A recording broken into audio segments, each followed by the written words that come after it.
Hello दोस्तों, welcome to nursing academy. तो आज हम लोग बात करने जा रहे हैं कार्डियक डिसीज इन प्रेगनेंसी के बारे में।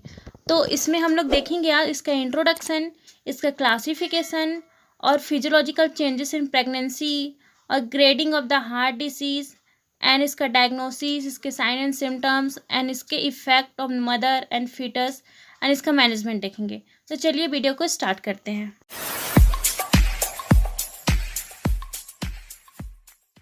तो सबसे पहले हम लोग देखेंगे इसका इंट्रोडक्शन।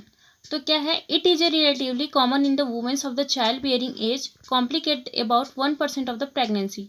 मतलब ये क्या होता है, ये बहुत कॉमन होता है जो चाइल्ड बियरिंग एज में जो वुमेन्स रहते हैं उन लोग में, और ये जो 1% ऑफ प्रेगनेंसी में ये होता है। ठीक है।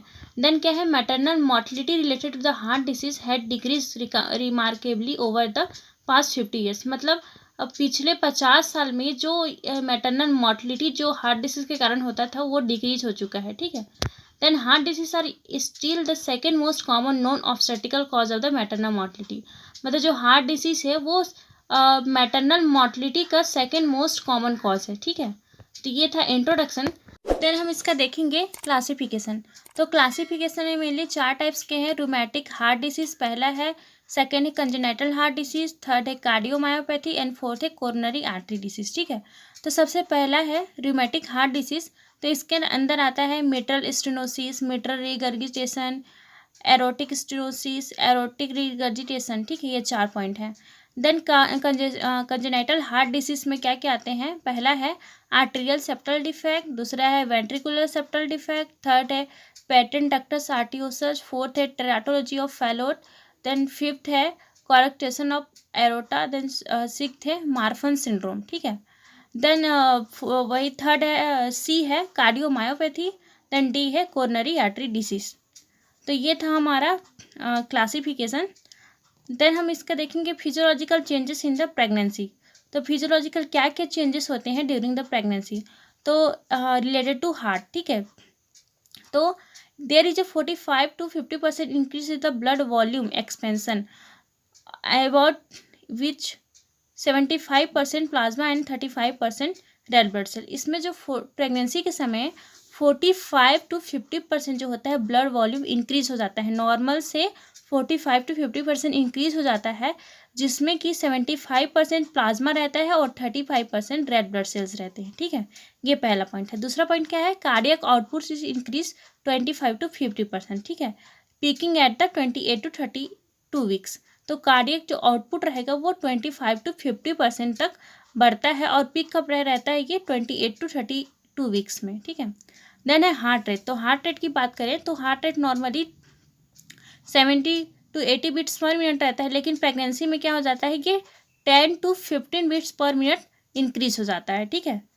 देन देखेंगे ब्लड प्रेशर के। तो ब्लड प्रेशर क्या है, ब्लड प्रेशर में drop slightly in the second trimester and rise back to the normal in the third trimester.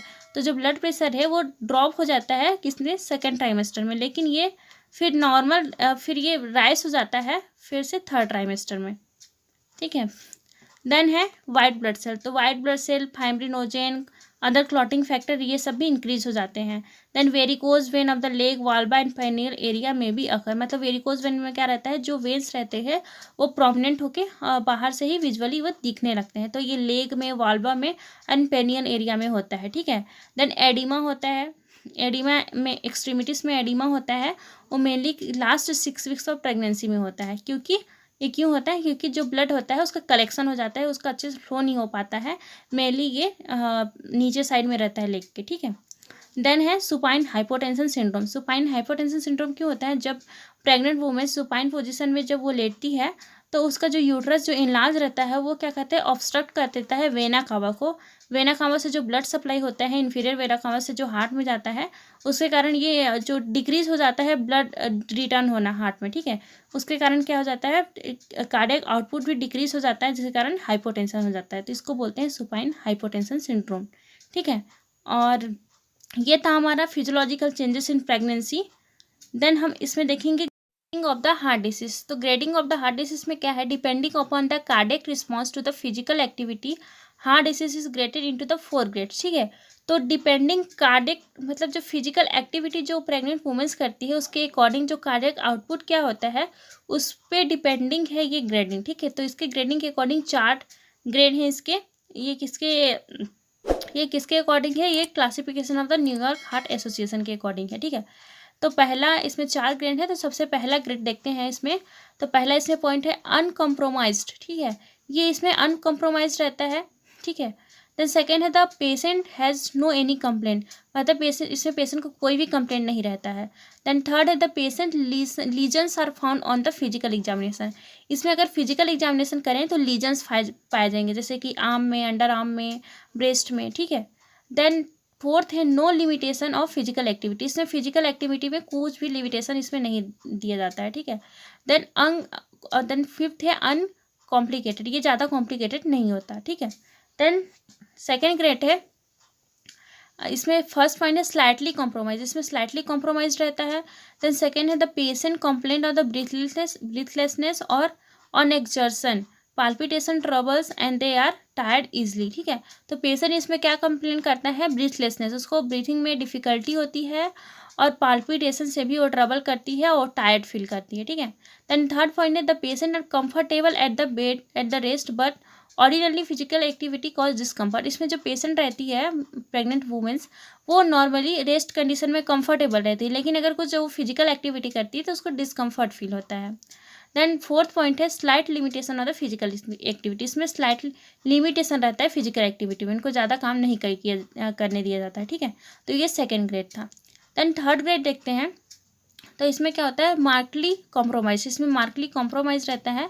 Then the patient has the breathlessness on slightest exertion such जैसे climbing step, ordinary house work by beyond them, ठीक है। तो इसमें क्या रहता है patient को बहुत ज़्यादा ब्रीथलेसनेस रहता है और स्लाइटली उसको एक्सर्शन भी रहता है, किस चीज़ से, जैसे कि अगर वो सीढ़ी चढ़ रही है तो उससे भी उसको ब्रीथलेसनेस फील होगा, और ऑर्डिनरली जो हाउस वर्क होते हैं वो सबसे भी उसको प्रॉब्लम होता है, ठीक है।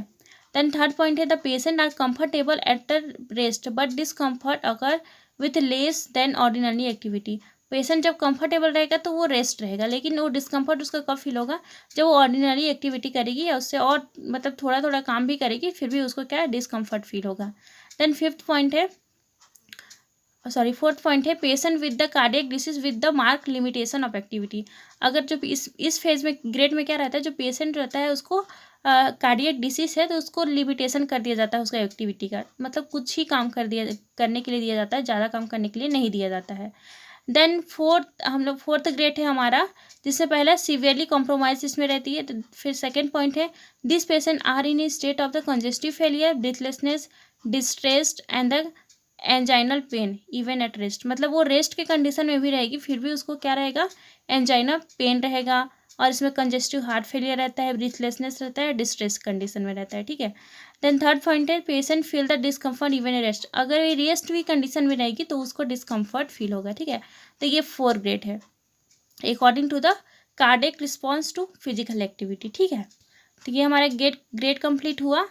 देन हम देखेंगे इसका साइन एंड सिम्टम्स, ठीक है, कार्डियक डिसीज के साइन एंड सिम्टम्स। तो पहला है इंटेंस ब्रीथलेसनेस, ठीक है।